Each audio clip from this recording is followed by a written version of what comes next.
Pantai Timur. Allahumma salli ala Sayyidina Muhammad wa ala ali Sayyidina Muhammad. Assalamualaikum warahmatullahi wabarakatuh. Alhamdulillahi rabbil alamin. Wassalatu wassalamu ala Sayyidin mursalin. Wa ala alihi wa sahbihi ajma'in. Rabbi syrah li sadri wa yassir li amri wahlul 'uqdatam min lisani yafqahu qawli. Subhanaka la ilma lana illa ma 'allamtana innaka antal alimul hakim. Wala hawla wala quwwata illa billahil aliyyil azim. Syukur Alhamdulillah bersua kembali kita untuk minggu ini di Manis FM dalam program Talaki Safinatun Najah menggunakan kitab Safinatun Najah. Hari ini hari Jumaat. Setiap jam 6 petang kita akan sama-sama menimba ilmu pengetahuan dalam soal agama.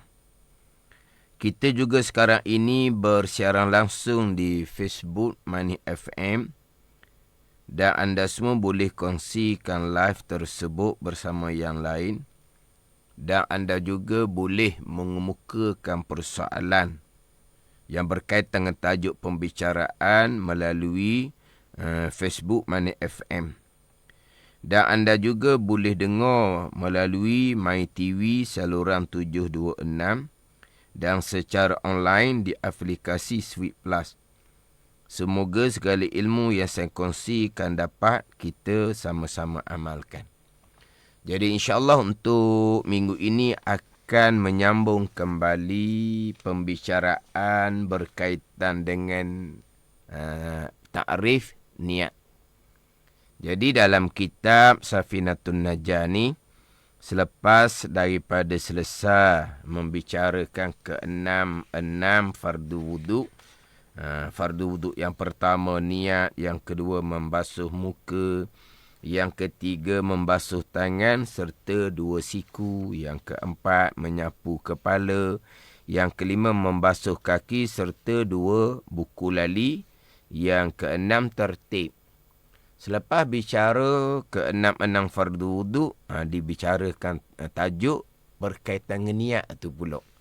Niat tu apa dia, di manakah tempat berniat, waktu manakah yang diwajibkan berniat. Kemudian selepas daripada bicara bab niat, dibicarakan berkaitan dengan tertib, apa dia tertib. Selesai, dia akan masuk kepada tajuk air. Tajuk air. Kemudian dia akan pergi kepada tajuk perkara-perkara yang mewajibkan mandi. Cuma dalam kitab Safinatun Najah ni tidak didatangkan pembicaraan berkaitan dengan perkara-perkara yang disunatkan ketika berwuduk.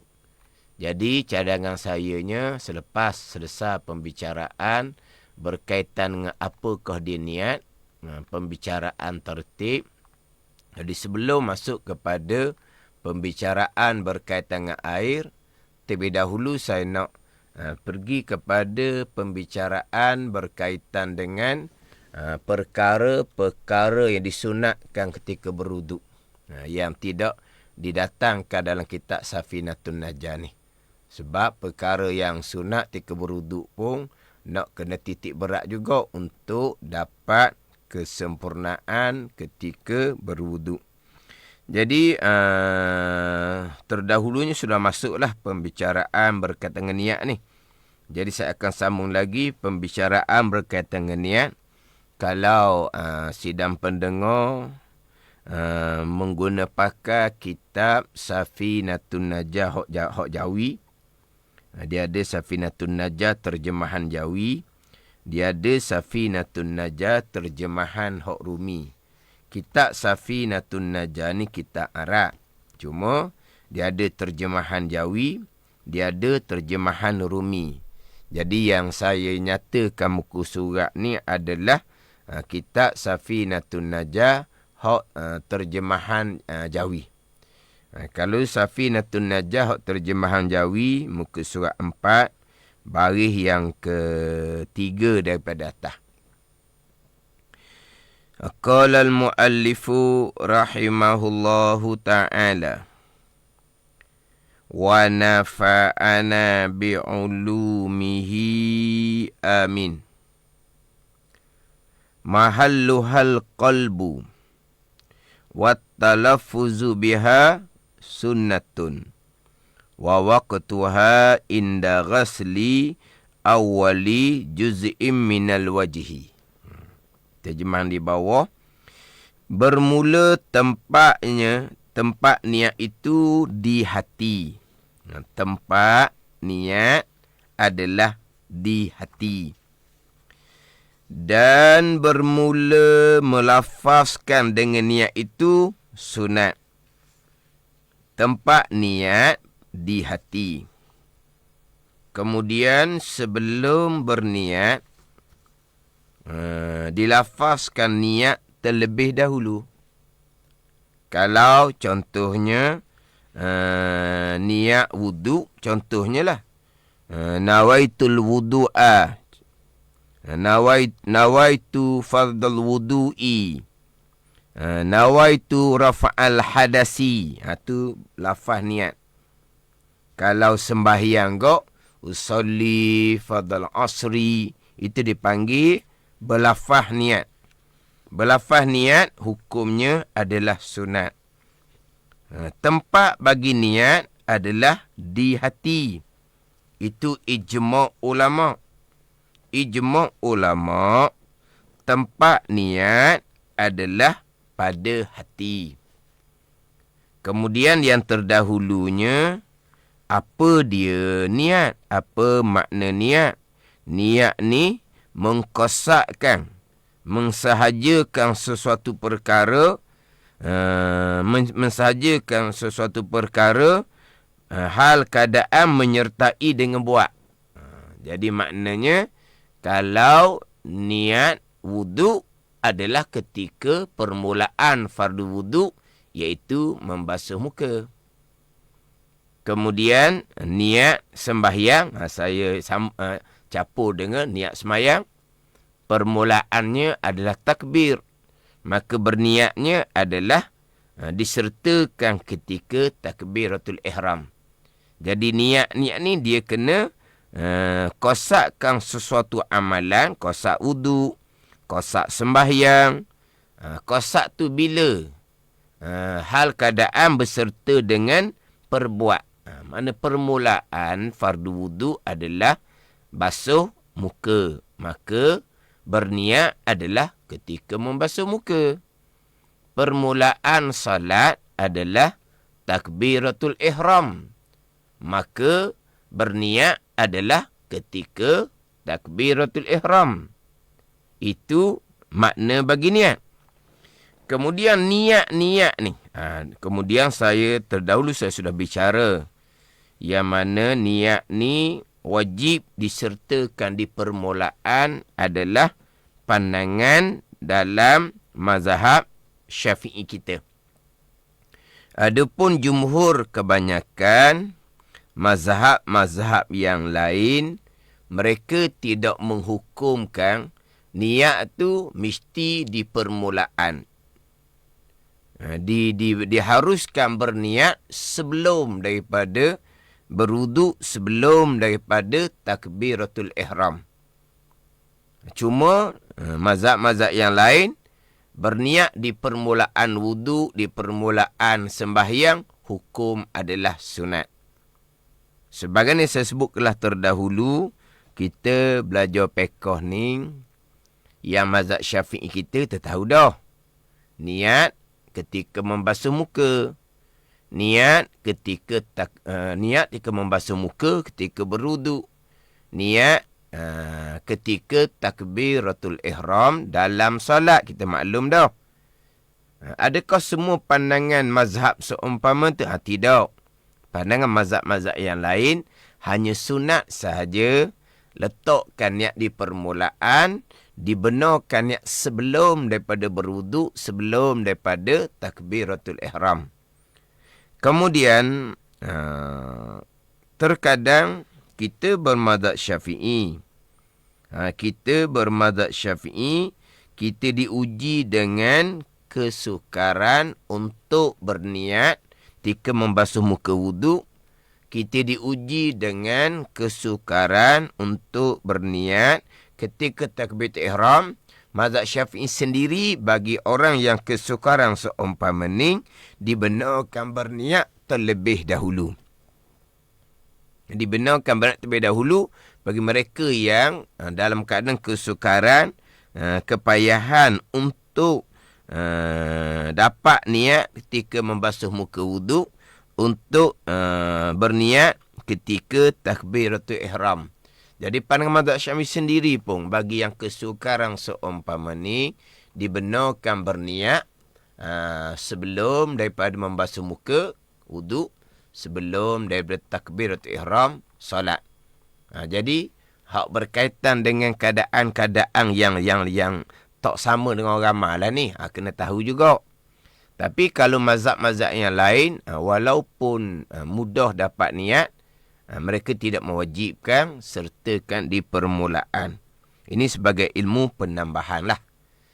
Dan kita jangan menyempitkan sangat. Sebab ialah kadang-kadang bila diuji dengan was-was ni, was-was sedikit-sedikit itu kekal wajib berniat di permulaan. Hak agak memang payah lah. Kalau biasa ni kita biasa tengok, ada orang yang diuji dengan was-was, kemudian dia menuruti was-was. Dia tidak menuruti hukum fiqh. Dia bubuh muka bau pahit, dia buka air pahit, tapi lama dia letak muka bau pahit. Muka tak gosok pun, dibiar begitu sahaja, air pun jadi masuk ke dalam parit, membazir jadinya. Kenapa kamu belum gosok muka? Saya belum dapat niat, dia kata. Tapi sudah, lama dah ni. Tapi duduk gitu lah. Jadi air tu jadi membazir.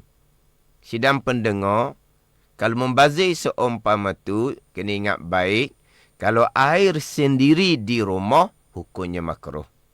Kalau air di masjid, yang ini ada air wakaf untuk berwuduk, untuk bertaharah, tiba-tiba dia membazir air seumpama tu, air di masjid di surau, yang diwakafkan untuk berwuduk, dia membazir seumpama tu, bukan hukum makruh sidang pendengar, hukum haram. Yang makruh ni membazir air kepunyaan kita sendiri. Itu makruh. Air wakaf membazir hukumnya adalah haram.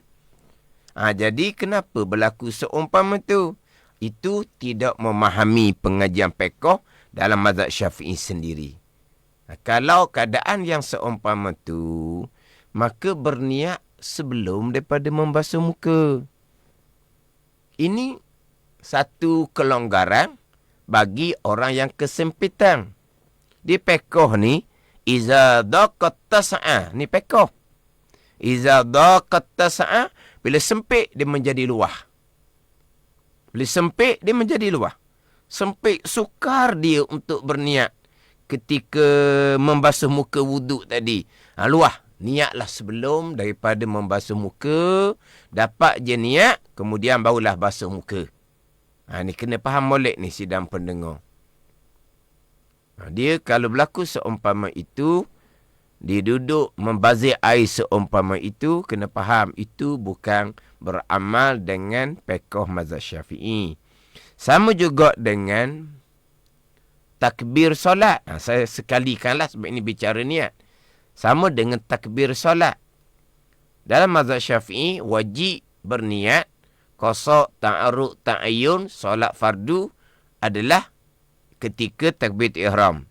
Tapi terkadang kita terserempak dengan mereka yang lepas takbir, lepas takbir, tak masuk semayang. Kemudian suara takbirnya pula bukan perlahan-perlahan. Suara takbir ni maknanya duduk di hujung saf, hujung sah di sebelah sana pun boleh dengar. Kadang-kadang bertukar orang ni.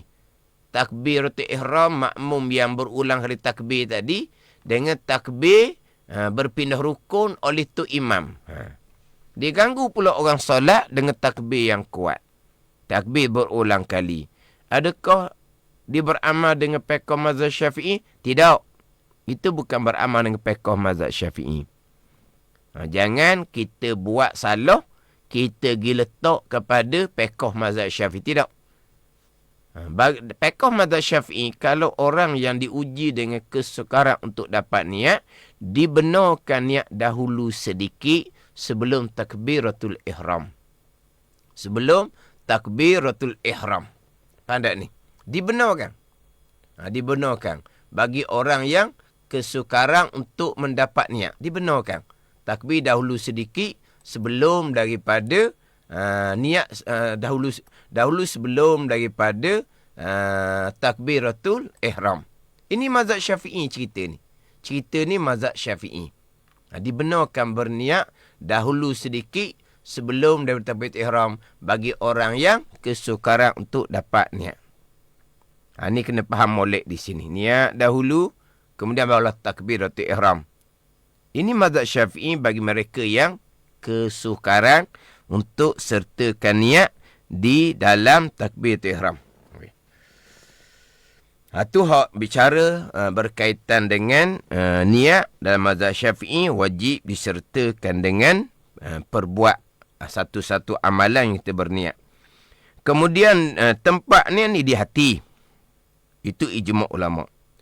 Tetapi sebelum kita membasuh muka, sebelum kita takbiratul ihram, kita ada berlafaz niat. Kita ada berlafaz niat. Contohnya kalau niat wudu, nawaitu ada'a fardil wudu'i lilistibahati salah lillahi ta'ala. Panjang sikit tu. Kalau nak pendek gini je lah. Nawaitul wudu'a lillahi ta'ala. Itu pendek. Nawaitu raf'al hadasi lillahi ta'ala. Saja aku mengambil wuduk kerana Allah Ta'ala. Saja aku mengangkat hadas kerana Allah Subhanahu Wa Ta'ala. Yang mana beberapa lafaz niat saya sudah bicarakan ketika membicarakan fardu wuduk yang pertama dahulu, iaitu niat. So didatangkan beberapa lafaz niat wuduk. Tapi nak rekahnya, nawaitul wudu'a lillahi ta'ala, saja aku mengambil air sembahyang kerana Allah Subhanahu wa ta'ala, ataupun nawaitu raf'al hadasil asrar lillahi ta'ala, saja aku mengangkat hadas kecil kerana Allah Subhanahu wa ta'ala. Jadi niat di hati. Berlafaz niat sebelum membasuh muka, hukumnya adalah sunat. Hukumnya adalah sunat. Sama juga dengan berlafaz niat sebelum takbiratul ihram. Usalli fardhu zuhri arba'a raka'atin ma'muman lillahi ta'ala. Contohnya, nawaitu usalli fardhu zuhri arba'a raka'atin adaan makmuman, kau jadi makmum lillahi ta'ala. Jadi berlafaz niat tu hukumnya adalah sunat. Yang mana kalau kita tengok dalam kitab Fiqh Islami wa Adillatuh, karangan almarhum Dr. Waba' Az-Zuhaili, juzuk yang pertama, muka surat 613. Muka surat 613. Ini dalam kitab Fiqh Islami Adillatuh, juzuk yang pertama, surat 613. Wa yundabu indal jumhuri ghairil malikiyati at-talaffuzu bin niyati. Wa qala al-malikiyatu yajuzu at-talaffuzu bin niyati wal aula tarkuhu fi salatin aw ghairiha. Dan disunatkan di sisi jumhur kebanyakan mazhab. Melainkan Al-Malikiyah, melainkan ulama-ulama fiqh yang bermazhab Maliki. Disunatkan akan berlafaz dengan ya jumhur.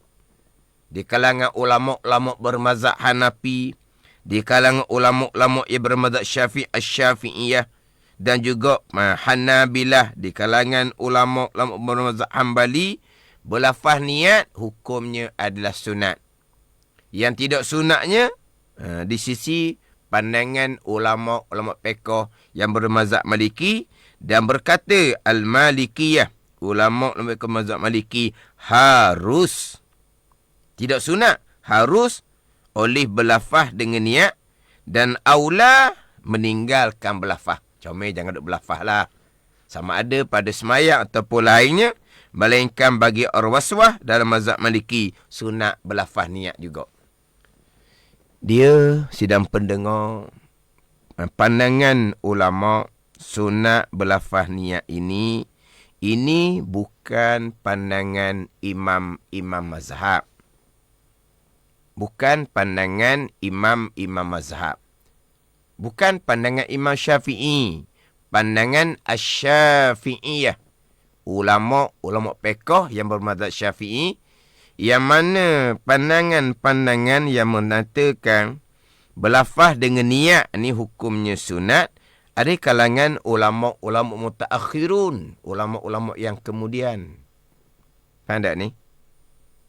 Dia berlafaz niat ni, yang ada pada masa Nabi hanyalah berlafaz niat ketika niat ihram haji dan umrah jua. Ketika salat, Nabi tidak berlafaz niat. Ketika berwuduk, Nabi tidak berlafaz niat. Yang Nabi berlafaz niat adalah ketika mengerjakan haji dan umrah sahaja. Jadi di kalangan imam-imam mazhab, tidak disunatkan berlafaz niat. Yang mana berlafaz niat ni di kalangan ulama-ulama mutaakhirun, ulama fiqh yang kemudian. Bila mereka melihat ada di kalangan orang yang agak payah nak dapat niat, maka mereka pun anjurkan sunat berlafaz niat dahulu. Kemudian apabila kita contohnya membasuh muka wuduk, kita sebut dengan lidah terlebih dahulu, maka mudah-mudahan apabila lidah kita sebut niat ketika kita basuh muka, mudah-mudahan mudah kita dapat berniat, tempat niat di hati. Pada ni. Sebab itulah sunat berlafaz niat ni, dia punya illahnya adalah liyusa'idal lisanul qalba, bukan lilittiba', bukan kerana ikut Nabi. Liyusa'idal lisanul qalba, supaya menolong oleh lidah yang berlafaz tadi akan hati yang berniat ketika membasuh muka, akan hati yang berniat ketika takbiratul ihram niat solat. Itu je kerana dia. Faham tak ni? Lepas tu timbullah berlafaz niat ni di antara perkara yang bid'ah yang hasanah, bid'ah yang elok. Sebab apa? Sebab berlafaz niat. Kenapa berlafaz niat? Sebab nak menolong akan kebajikan. Wa ta'awanu 'alal birri wat taqwa. Bertolonglah atas kebajikan dan ketakwaan. Apa dia kebajikan sekarang ni? Kewajipan berniat.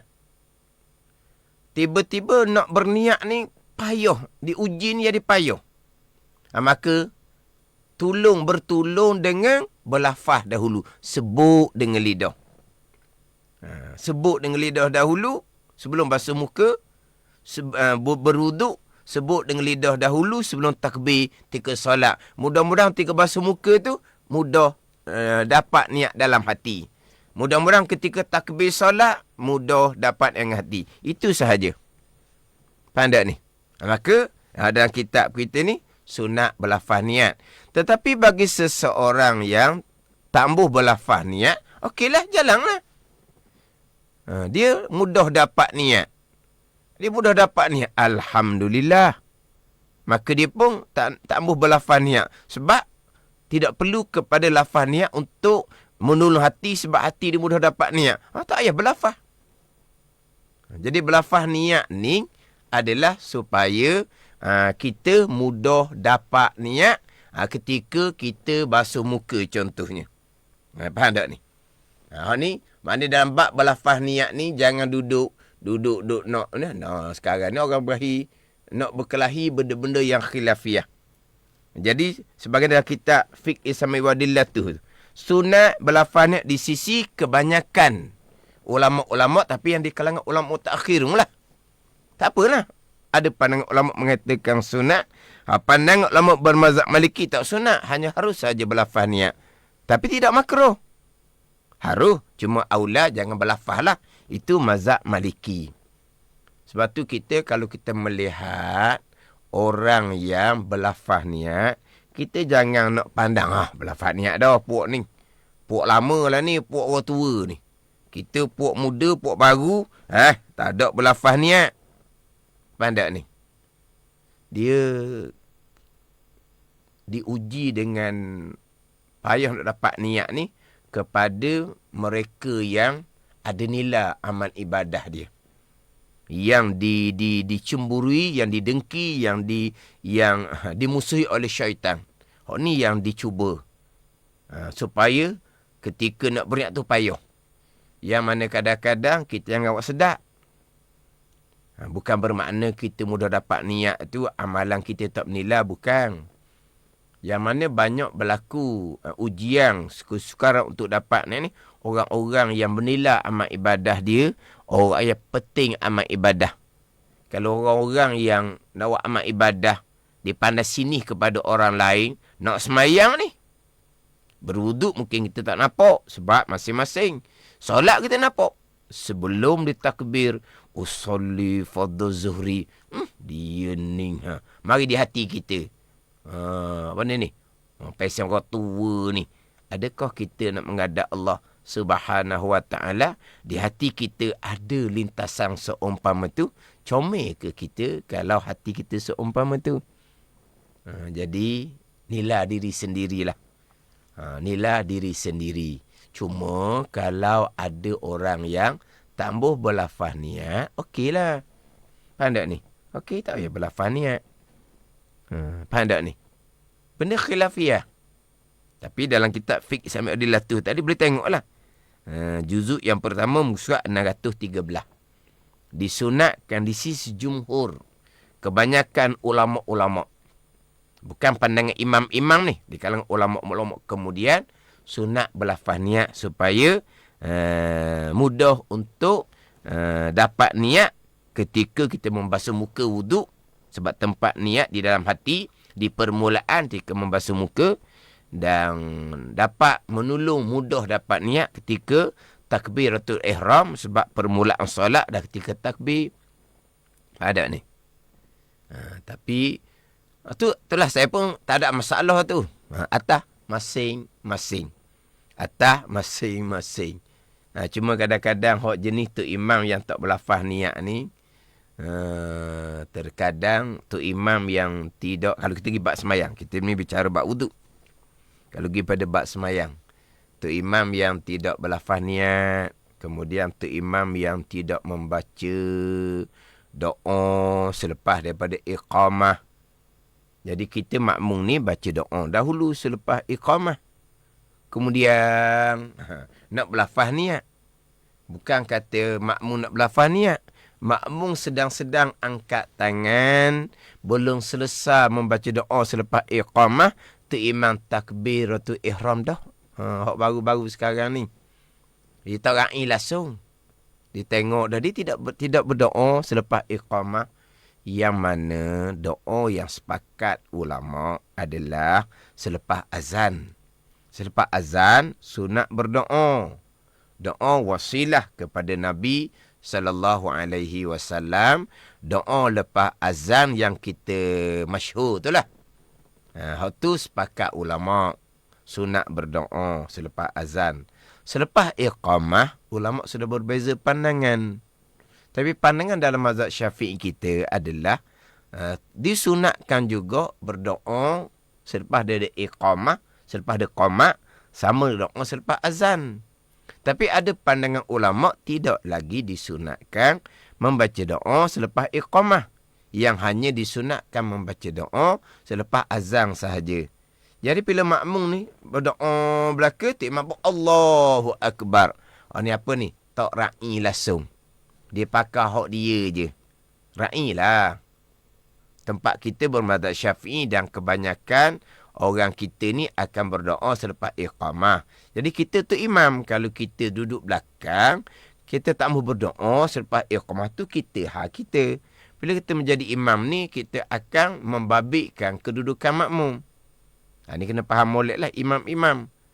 Jadi apabila dia tidak berdoa selepas iqamah, jadi makmum sedang berdoa ni, dia Allahu Akbar. Cukar cemaking makmum. Ada ni, cukar cemaking makmum. Jadi, beri masa yang secukupnya untuk makmum berdoa lepas iqamah. Kemudian, imam pastikan saf telah dipenuhi, saf telah penuh, rapat, betul. Biar pastikan gitu dulu. Penuh, rapat, betul saf. Kemudian itu imam. Kita makmum ni pun usalli lah. Kalau kita nak berlafaz niat. Kalau kita nak berlafaz niat, kita usalli lah. Pada ni. Imam lah. Ni terutama sekali hari Jumaat. Terutama sekali hari Jumaat. Hari Jumaat ni makmum bukan seperti makmum waktu-waktu yang lain. Makmum ni ramai sampai ke belakang. Sampai ke duduk tunggu tanah. Pada ni ramai makmum. Jadi tu imam Jumaat ni, jangan lepas iqamah betul saf. Lepas Allahu Akbar.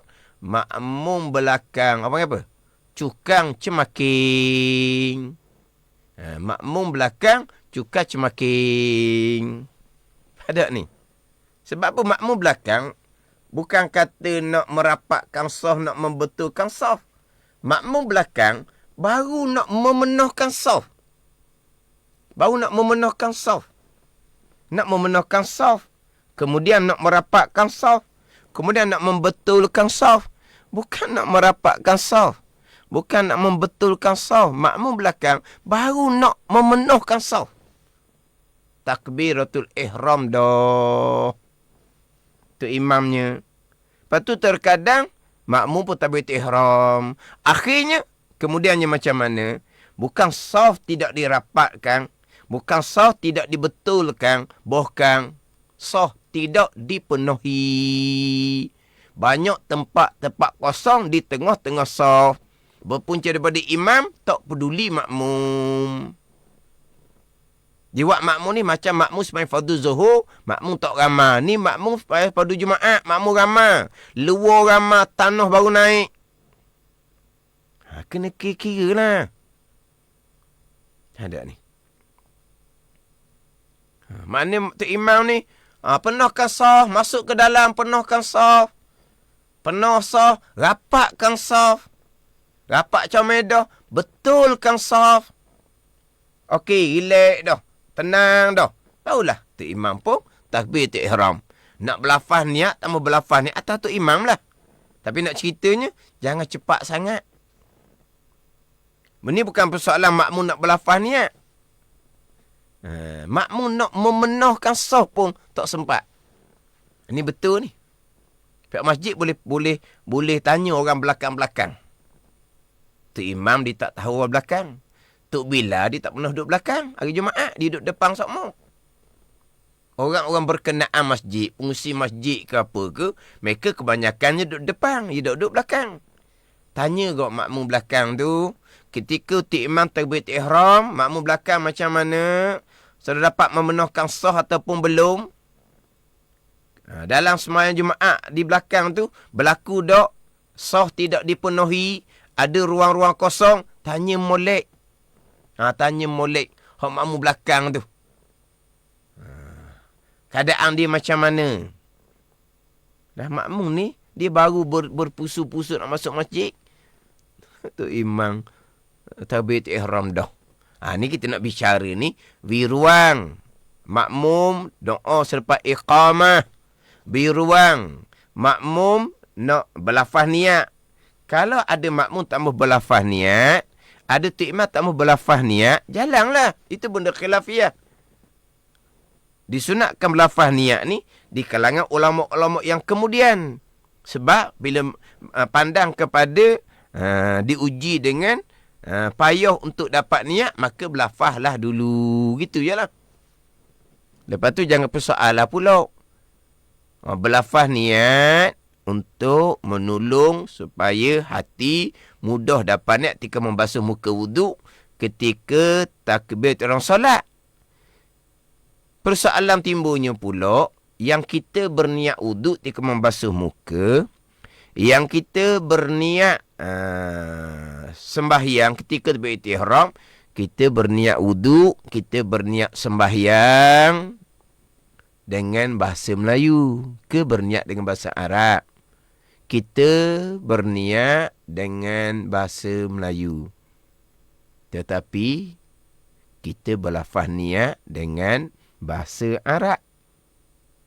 Adakah lafaz niat bahasa Arab tadi boleh menolong niat sebenar kita tempatnya di hati dengan bahasa Melayu? Boleh menolong. Sebab lafaz niat kau Arab tu kita sudah faham makna dia. Tapi kalau kita nak berlafaz niat dengan bahasa Melayu, berlafaz niat bahasa Melayu. Saja aku main wuduk kerana Allah. Lepas tu basuh muka. Tapi bunyi tak standard lah. Sebelum takbir, saja aku semain fardu zuhur, bunyi tak standard. Sebab tak bahasa Arab. Terpulang. Tapi kalau berlafaz dengan bahasa Arab, kemudian menolong untuk berniat di hati yang memang dengan bahasa Melayu, dapat. Walaupun berlafaz tu dengan bahasa Arab. Atau masing-masing tu. Itu tak payah petikai lah. Yang nak berlafaz niat. Yang tak mau berlafaz niat, terpulang atas masing-masing. Kemudian yang saya sentuh tadi, hak imam, takbir cepat. Makmum jadi cukar cemakin di belakang. Tu ada dua orang melalui FB. Dia mengiyakan. Dia mengiyakan bahawa kalau tu imam dia takbir tu cepat, menyebabkan makmum jadi tak sempat nak memenuhkan saf pada hari Jumaat. Itu diiyakan oleh hak mengikuti live FB. Jadi itu imam kena ambil perhatian lah. Terutama sekali tu imam ketika semayang Jumaat. Kena ambil perhatian molek. Jangan takbir gitu je. Sebab tu imam kena peringatkan makmum, penuhkan saf, rapatkan saf, kemudian betulkan saf. Itu sunnah Nabi sallallahu alaihi wasallam. Jangan tinggal sunnah Nabi sallallahu alaihi wasallam. Jadi tempat niat di hati, berlafaz niat sebelum membasuh muka wuduk, sebelum takbir orang solat, hukumnya adalah sunat untuk menolong hati dapat niat dalam hati ketika membasuh muka wuduk, ketika takbiratul ihram solat. Kemudian tak habis juga kita minggu ni hak berkaitan dengan tajuk niat, kemudian tajuk tertib nanti. Sebab ada beberapa soalan ni. Saya ada ambil beberapa soalan dalam FB ni. Sebab kita maklumlah maghrib waktu dia masa lagi awal. Saya pun kena berhenti cepat sedikit. Jadi satu soalannya soalan Muhammad Nur Azmi. Assalamualaikum Ustaz. Waalaikumsalam. Lafaz niat adalah sunat ulama mutakhirin. Muqaranah dalam niat adakah wajib dalam mazhab Syafi'i? Muqaranah dan niat wajib dalam mazhab Syafi'i kita. Sertakan niat ketika membasuh muka wuduk, sertakan niat ketika takbir ihram solat, hukumnya adalah wajib dalam mazhab Syafi'i kita. Itu wajib dalam mazhab Syafi'i kita. Kemudian ni soalan daripada Hasrul Harun. Assalamualaikum Ustaz. Waalaikumsalam. Nak tanya, ketika kita membasuh muka berserta dengan niat. Dia basuh muka, kemudian niat serta ketika membasuh muka. Perlukah kita tunggu selesai niat baru gerakkan tangan meratai seluruh muka, atau boleh sahaja tangan meratai air ke muka sambil berniat? Jadi sekarang ni kita berniat ketika membasuh muka. Kita nak gosok muka ni. Biar niat beres dulu, baru gosok muka. Ataupun sambil-sambil kita meratakan air di muka sambil berniat. Kita apabila air kena dibuka, kebiasaannya bagi orang yang tidak diuji dengan waswas, akan segera dapat niat. Ketika itulah juga kita gosok. Ketika tu kita gosok. Maknanya apa ni? Kita gosok, kita basuh muka, serta kita berniat, sunat kita gosok. Tapi kalau kita basuh muka, niat belum dapat, basuh muka wajib pun tak terhasil lagi. Gosok sunat pun tak terhasil lagi. Tapi kalau kita nak gosok selalu dawa, gosok je lah. Sebab kebiasaannya, kita akan dapat niat ketika permulaan air kena di muka. Ketika permulaan air kena di muka tu, sudah terhasil kewajipan kita basuh muka sebab sudah dapat niat. Di saat yang sama kita gosok muka, sudah dapat pahala sunat kerana gosok muka. Gosok awal-awal pun tak apa. Gosok daripada permulaan lah. Cuma kalau air kena di muka, serta kita gosok, niat tak dapat lagi, maknanya kewajipan basuh muka tak dapat lagi, sunat gosok muka tak dapat lagi. Tu je lah. Mana gosok tu tak dapat lagi pahala sunat, sebab belum dapat niat, maka belum lagi dihukumkan membasuh muka. Cuma nak ceritanya, gosok lalulah senang-senang. Sebab tadilah, biasanya akan dapat niat di ketika awal-awal air kena kawasan muka, dapat niat. Jadi dapat niat, terhasil basuh muka yang wajib, dan dapat segera pahala sunat kita sapu muka. Maknanya sapu muka ni nak awal-awal pun boleh, nak kemudian sedikit tak ada masalah. Itu perkara yang sunat. Cuma awal-awal lah. Sebab kalaulah kita dapat niat wuduk, terhasil pahala basuh muka yang wajib, dan terhasil pahala sunat kita gosok. Kemudian ada satu dua soalan lagi yang saya tak sempat lah nak jawab untuk minggu ni. Dia ada beberapa soalan lagi. InsyaAllah saya akan jawab minggu depan lah. Ada beberapa soalan lagi. Ada Hasrul Harun, dia ada satu soalan lagi tambahan. Itu saya tak sempat nak jawab lah. Tinggal satu soalan lagi lah daripada Hasrul Harun. InsyaAllah minggu hadapan saya akan jawab soalan Hasrul Harun yang kedua. Jadi Hasrul Harun ni dia mengemukakan dua soalan. Jadi saya sempat jawab satu soalan. Di soalan Hasrul Harun ni, InsyaAllah saya akan jawab minggu hadapan. Sebab cukuplah masanya. Maghrib pun masa lagi awal. Jadi insyaAllah minggu hadapan saya akan sambung balik pembicaraan berkaitan dengan waktuha inda ghasili awwali juz' minal wajhi. Waktu berniat ketika permulaan membasuh muka. Wallahu a'lam. Bismillahirrahmanirrahim. Alhamdulillahirabbil alamin. Wassalatu wassalamu ala sayyidil mursalin wa ala alihi wa sahbihi ajma'in. Allahumma ftah alaina futuhal arifin. Allahumma allimna ilma akdamin wa fahimna famasabikin warzuqna ruqat talibin. Allahumma zidna ilman wa alhiqna bis salihin. Wa sallallahu ala sayyidina Muhammadin wa ala alihi wa sahbihi wa sallam. Walhamdulillahi rabbil alamin. Wassalamualaikum warahmatullahi wabarakatuh.